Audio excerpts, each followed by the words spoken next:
Soldier told me this story. During a battle, he was with 4 men in a trench. And it seems as if this particular shell that hit killed the 4 men. He alone was saved. And he said he heard a voice saying to him, "Get out of this trench." And he crawled on his stomach across the mud to another shell hole, and as he did, the shell exploded in the one that he left. In the second hole, the second time, he heard the voice, and he left that, and the shell exploded there, and that continued 5 times. The Jew afterwards told me, for the first time in my life, I began to feel the protection of God through an angel. He said, I'd read about angels in the New Testament, but had never thought of them. And then flying. Some people are afraid to fly. You know, I think that's a terrible insult against God to be afraid to fly. Because people are practically saying to the good Lord, as long as I'm here on this earth, you can't touch me. I'm safe.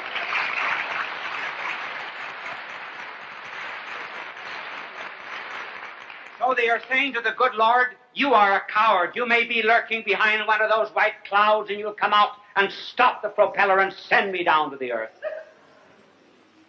Every day of my life, I always say a prayer to St. Raphael. He's mentioned in the Old Testament, as you know, as the one who traveled with Tobias. I pray every day to St. Raphael to guard me when I fly and when I travel. TWA, travel with angels.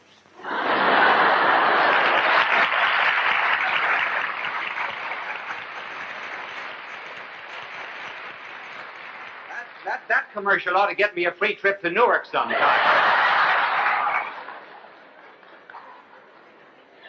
And the good Lord has turned the beautiful side of the clouds to himself, and it's really wonderful to get up above the clouds and glorify God.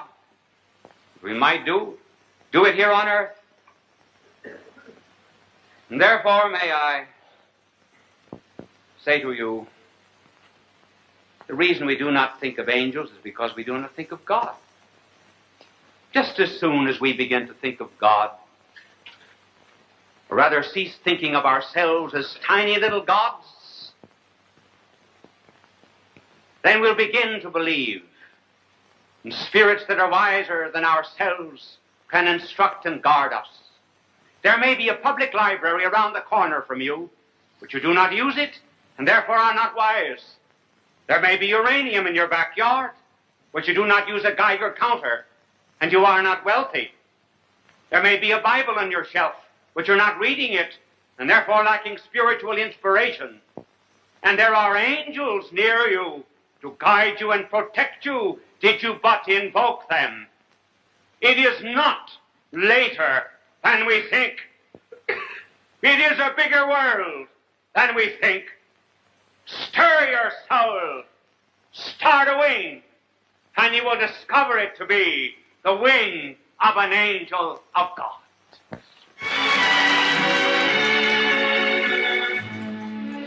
The oceans that touch America have many stories. One is the crossing of the Pilgrims from England to America in a small sailing ship called the Mayflower. These people sought a place where they could worship as they wished. They settled at Plymouth in Massachusetts.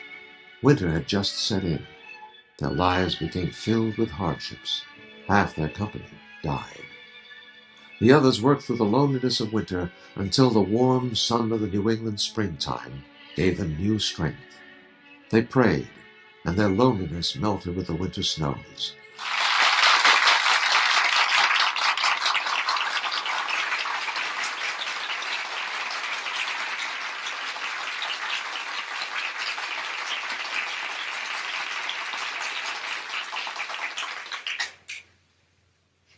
Friends,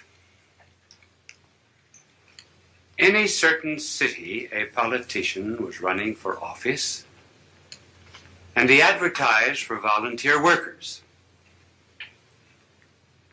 There were so many young women appeared for the job as volunteers that there was a near riot.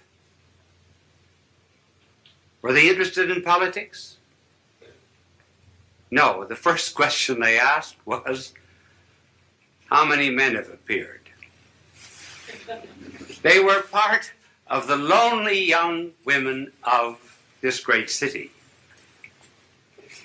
And then I know of an old woman who stays up every night until 12 o'clock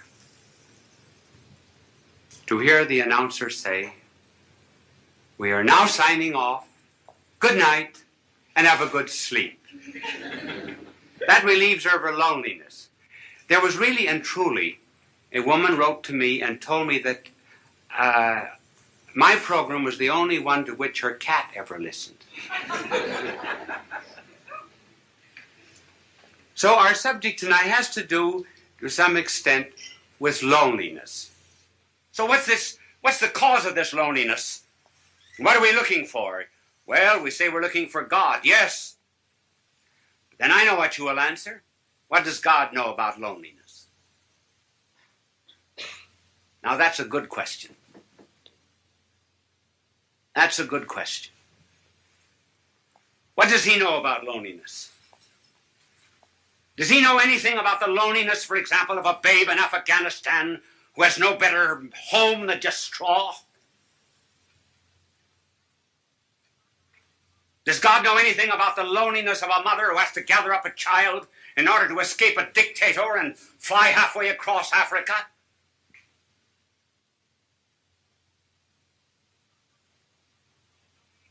Does God know anything about the loneliness of a man that's born on the wrong side of the tracks?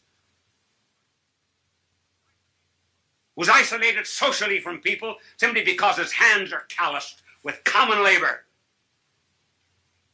and is denied decent society? Sure, does God know anything about that kind of loneliness, for example, in which one is expelled from a city, disowned by one's own people? Does he know anything about the loneliness of being deserted by friends? Does he even know anything about the loneliness of feeling doubts? Doubts even about religion, doubts even which one cries out, "Why hast thou abandoned me?" Does God know anything about these things? Yes, those are good questions. Now suppose that there was a figure that came into all of this loneliness and so immersed himself in it that he would not immunize himself from it, would not cut himself off from it. Would you, for example, be the only one on the battlefield that was whole and not help any of the wounded? And so if there was a figure that came into this world of ours and refused to isolate himself from loneliness and felt it so much that blood poured out from his body, felt loneliness so much that as if all the robberies of the world were thrust into his hands, as if he himself were guilty, that felt all loathsome carnality so much that his flesh was hanging from him like purple rags. Suppose someone came into this world and went into all of this loneliness, took it all, and was not overcome by it, but conquered it all. Then what? Then I may be lonely every now and then, but I'll not be overcome by it. Then I have a captain, kind of a captain who did presses not a button in heaven from a celestial command. But I have a captain who stumbled to a throne. You are a loyal son of the church, the Holy Father told Bishop Sheen. You have spoken and written well of the Lord Jesus Christ. This is Joseph Campanella. Bishop Sheen's spoken and written words are a treasure for God's people of all religions. The diversity of his words reflect his certainty that it is not a unity of religion that we plead for, but a unity of religious people. We may not be able to meet in the same pew, but we can meet on our knees in the light from the shadow of the cross. Here now, Bishop Fulton J. Sheen.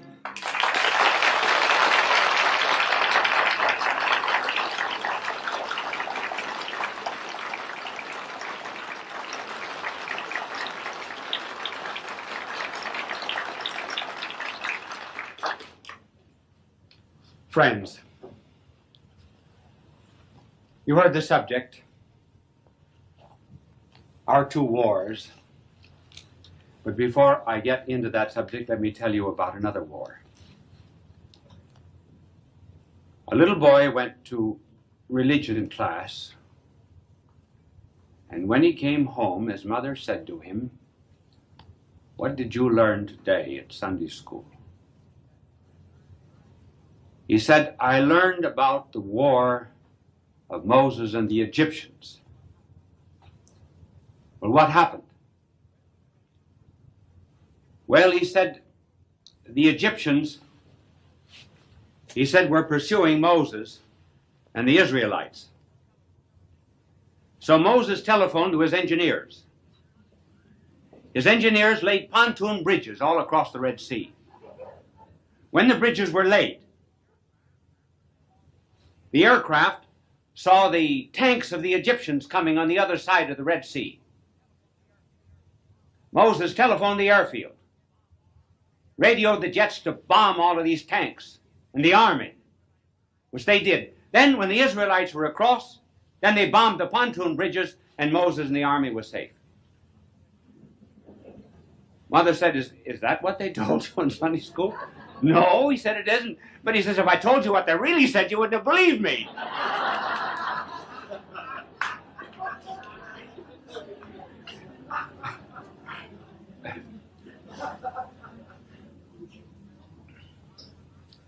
Well, our country is something that's very dear to your heart and to mine. I wonder if it's dear enough. You know, the Greeks had the virtue of pietas, which was love of country. And love of country was one of three forms of love. One was love of God, and the other was love of neighbor, and the other was love of country. Have you ever noticed that all three pass out together? And there's no longer respect for parents, and no longer a sense of divine relationship to a Heavenly Father. There's no more patriotism. And because the country means so much to us, as Lincoln said, we've been blessed as no other country in the history of the world has ever been blessed. It makes one feel rather tragic that we are in two wars. Two wars.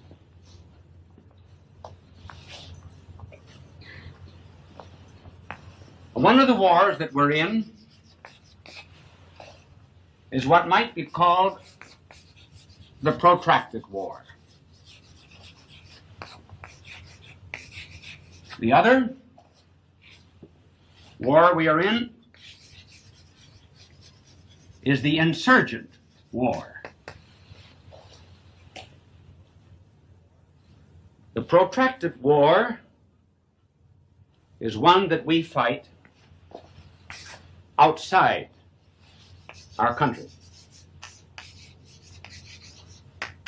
The insurgent war is the one that is fought inside.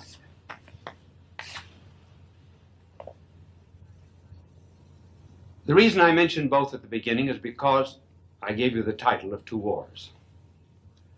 I'm going to leave it for a minute. I will come back to it. But I want to tell you about a very false concept of war that we still have in the United States. The concept of war that we have now is what might be called the theory of the intermittent war. This is a 19th century inheritance. One might almost say it is something that has been inherited from the centuries. But our philosophy of war at the present time is that war is not constant. That war is something that disturbs relatively long periods of peace. Secondly, our false theory of war is that every war must end in victory.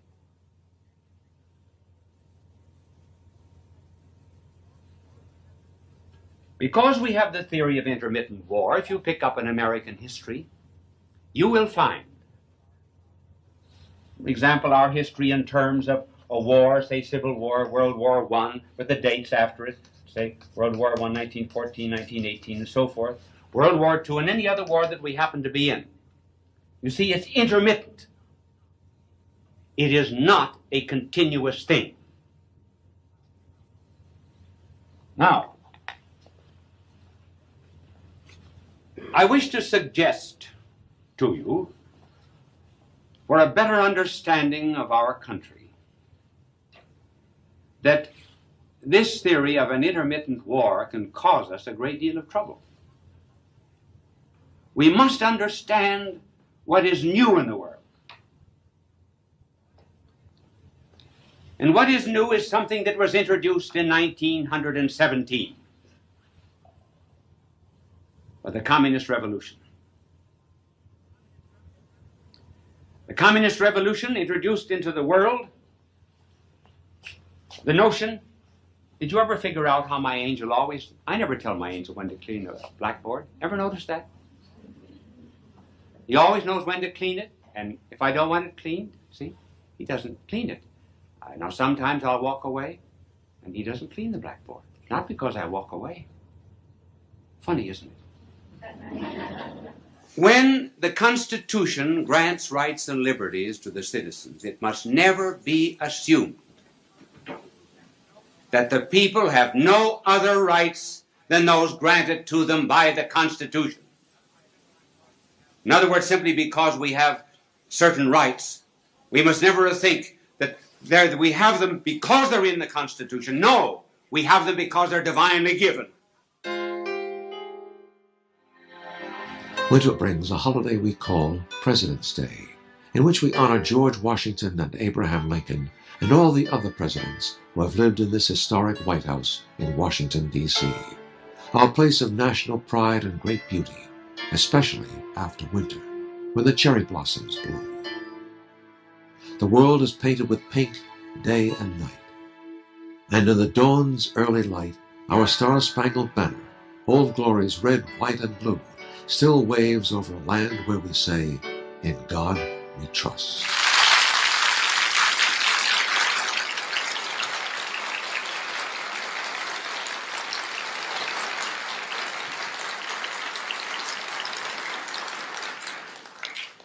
Friends,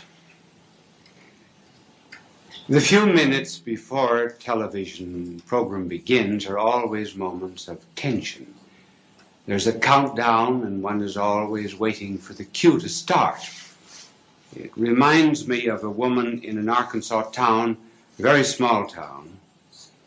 She was trying to crash the society in this village, but her husband was not very social, so she kept him upstairs with instructions that he was not to come down to the tea under any circumstances. She invited in the ladies, and she was charming them at tea, and her efforts were just about crowned with success when a voice was heard from upstairs.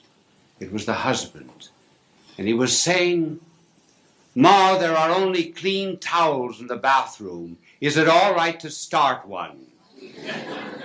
So we get the cue and start a television show. And this one is about America. Sometimes the Europeans make great fun of us. This really and truly happened to a friend of mine who was studying in Switzerland. And it seems this American had gone over for his first visit to Europe. And my friend in Switzerland, who was an American, said, "Well, how do you like Europe?" "Oh," he said, "I don't like anything about it." He said, "They're not up to date. They do not have the latest gadgets. The television not in the hotel rooms." And then he said, "Buildings are old." He said, "There are churches here that are over 1,000 years old." And then dirty. "I don't find anything beautiful here." My American friend said, "Well, don't you think Switzerland is beautiful?" He said, "Take away the scenery, and what have you got left?"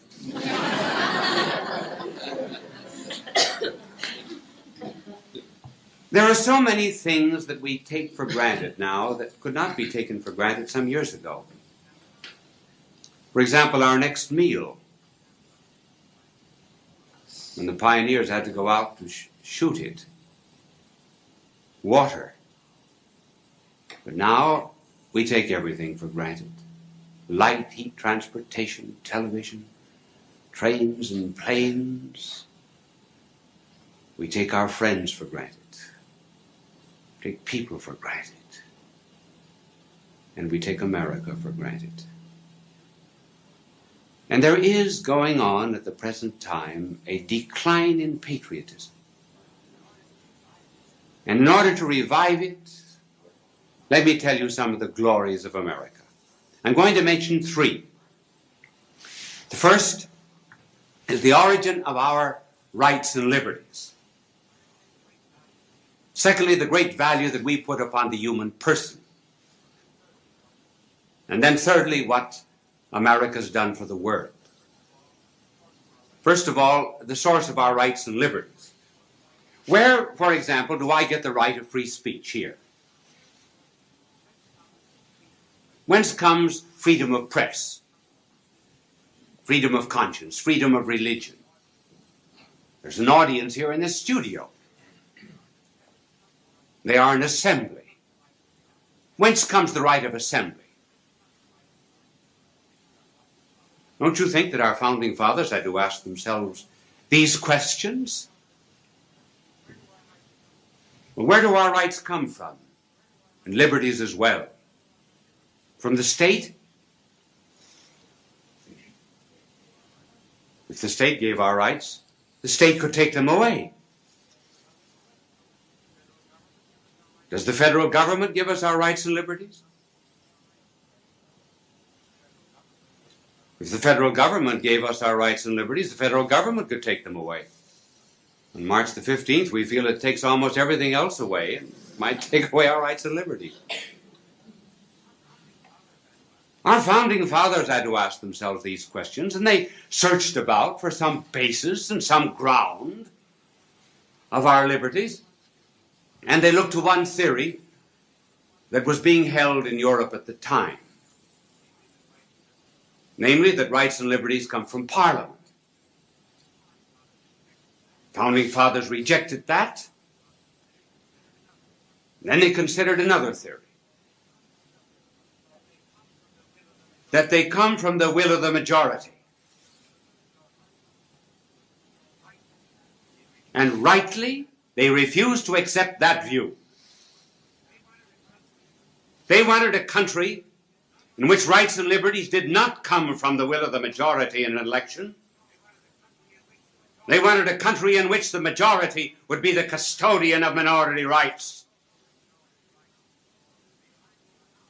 And they finally found the source of rights and liberties, and they set it down in the second paragraph of our Declaration of Independence. It is a self-evident principle that the Creator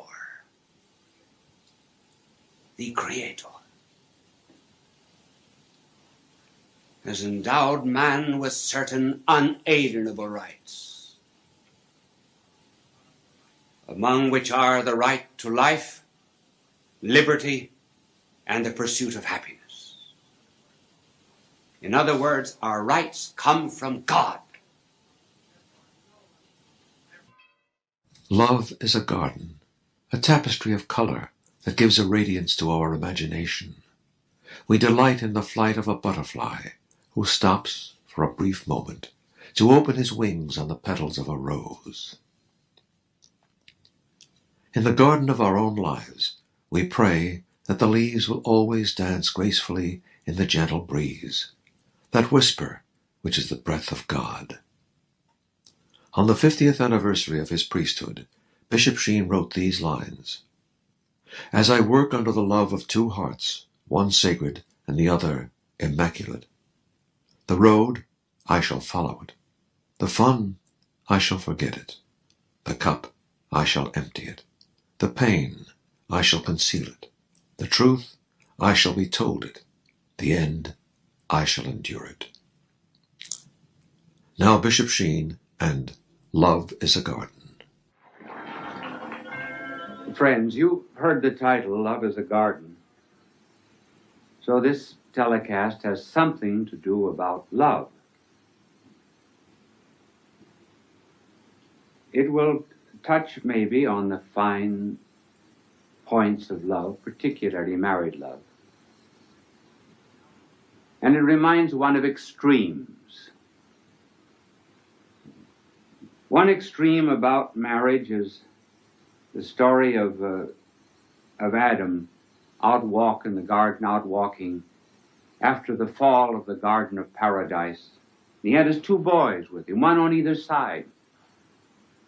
And they passed by the wreck and ruin of the beautiful Garden of Paradise. And Adam looked in, pulled the boys to himself. He says, "Boys, that's where your mother ate us out of house and home." On that bad side of it, too, is the story of the wife who went in to get a collar for her husband. And the clerk said, "What size?" She said, "About that size." You didn't get that, did you? And then on the more pleasing aspect of marriage, President Harding was once asked, at what age do you think women are most beautiful? He said, "The age of my wife."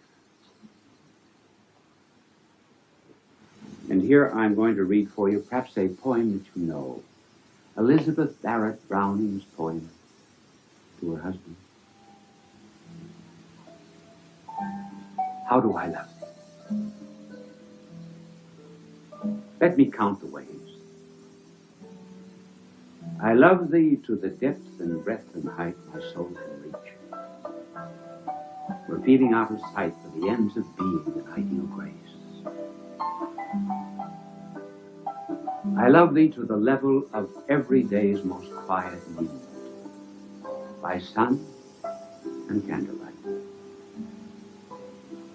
I love thee freely as men strive for right. I love thee purely as they turn from praise. I love thee with the passion put to use in my old griefs and with my childhood's faith. I love thee with the love I seem to lose with my lost saints. I love thee with the breath, smiles, tears of all my life. And if God choose, I shall but love thee better after death. The winds lift the seabirds above the tide's ebb and flow. Sunward they fly on silver wings above God's creation, this miracle place of our journey. The evensong begins in a floating sense of light. Its afterglow glimmers on the ocean's golden waves, waves which have crossed time and distance to break in patterns on the shore of your journey. They are the sea's motion, ever constant, like the simple faith of our childhood.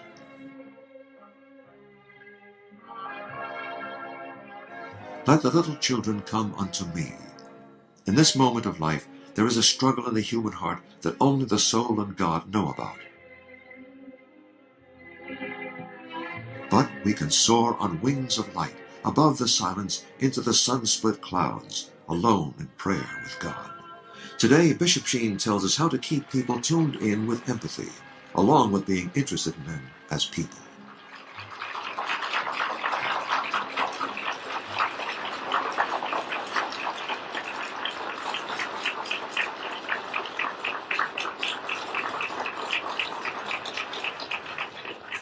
Friends,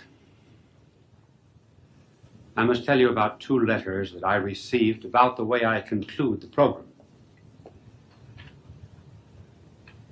One letter told me that this woman had a parakeet which she trained to say, "Bye now and God love you."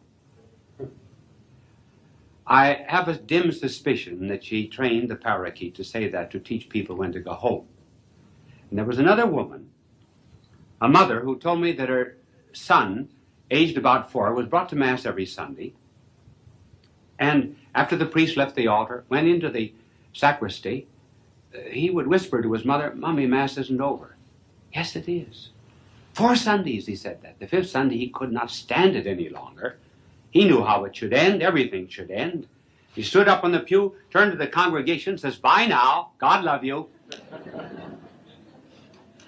This telecast, you know, is,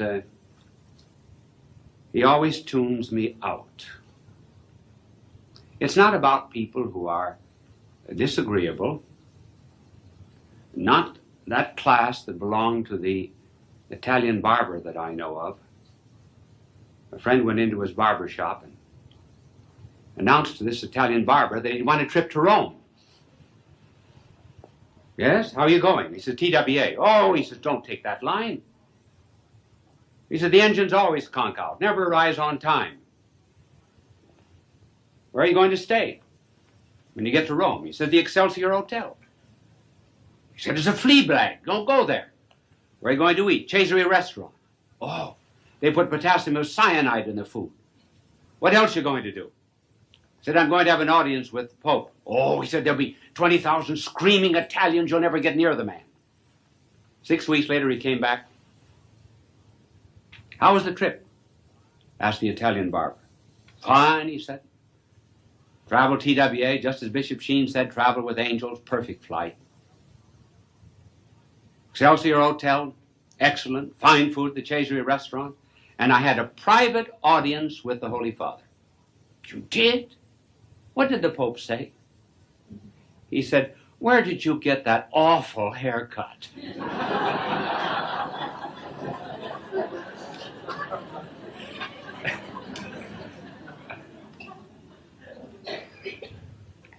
Now, this expression, "he always cuts me out and off," is taken from radio and television. One hears it so often today. I heard a professor in a school of medicine use it. He said that as soon as he begins to talk to the medical students about the necessity of caring more for patients than just for disease, he said, they tune me out. I heard a mother say it of her daughter. I said to her, "Why do you stay out every night until 3 o'clock in the morning?" She doesn't answer me. She tunes me out. Fathers have said exactly the same thing about their sons. They just don't listen. In many people today, there seems to be a knob that's been taken off a television radio set, and they just simply tune people out. So that there's a kind of a brokenness in human relationships. Ages and classes and groups and so forth. So the problem is, how can we tune people in? Now, there is a psychological answer. But I'm going to show later on that that is not quite adequate, because I'm going to be concerned with really difficult and almost impossible cases. But what is the psychological answer to tuning people in? Well, it is establishing by the psychologist or psychiatrist with his client a rapport, developing a sympathy and an empathy between the helper and the one helped. Whenever we love, we give power. Isn't that a peculiar thing? Wherever there's love, there's almost a surrender.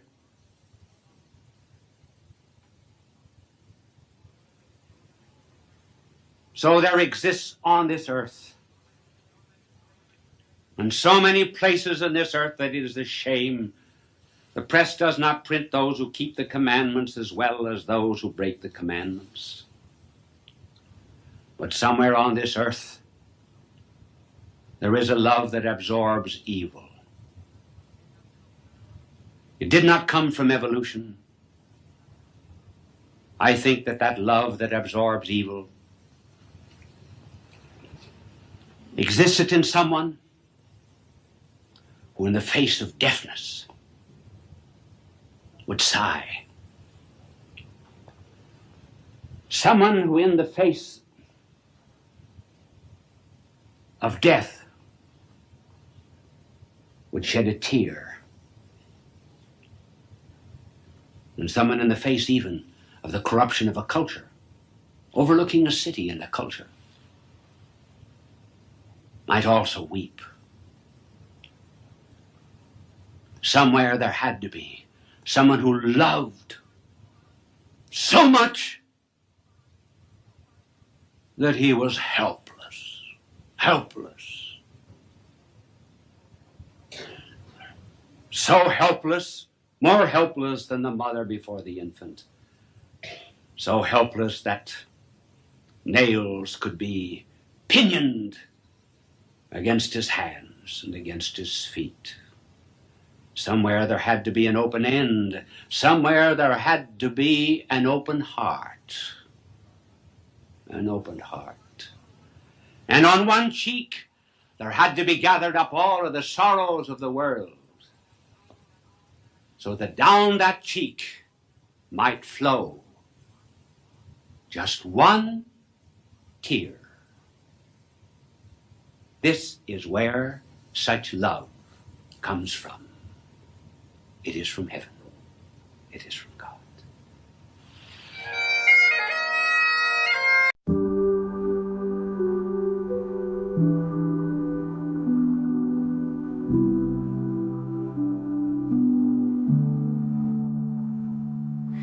Whispers in the nightlight, dancing shadows feel so right.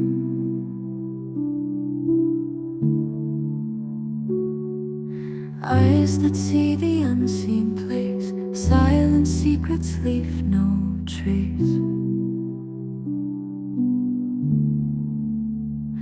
Mystery cloaked in gentle light, veil of wonder, pure and bright. Steps unseen on sacred ground, whispers here without a sound. Enter the sacred world we knew. No danger, only truths that grew. Hold your breath, now watch it flow. Mystic light, a gentle glow. Footprints in the silver sand, guided by an unseen hand.